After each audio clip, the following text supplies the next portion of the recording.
Omudisitulikiti ya Kabale okuzolo nakoro korirwe Kabale Christian Care Offices akitongore ekirikukora abantu abine endwara ezigumire.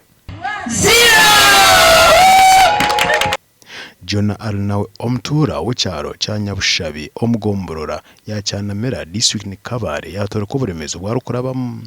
Ogo ayina omukikuru we Leonard Hirirwe owakwasirwe kansa ya misho omukwezi kwa mukaga omwaka ogu.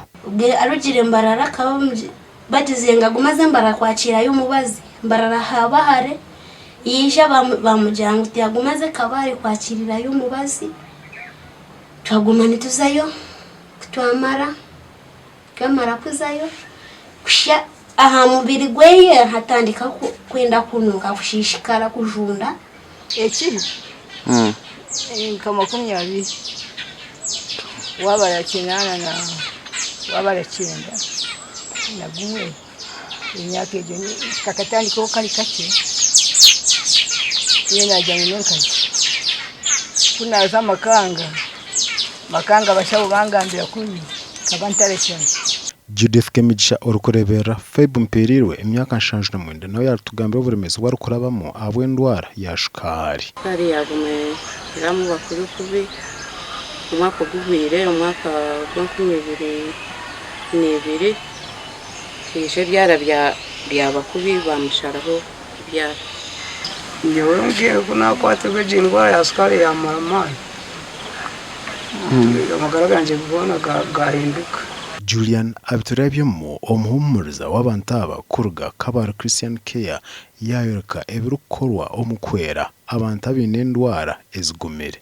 Turagezeho tushobore hamurwire ekyarukwetengwa gukora kugira ngo finishing business zese yakwasa kwa yataka mazire ninga hishitwa kweta unfinished businesses. Most of these patients ni bataka zireki ni batakozire birakwa ninga hishitwa kweta will abinji ni babi n'abana babo bacari bato bari mu mashomero so turashitama n'abarwire tumushoborera indwara yeye tumushoborera stage ya hikaho.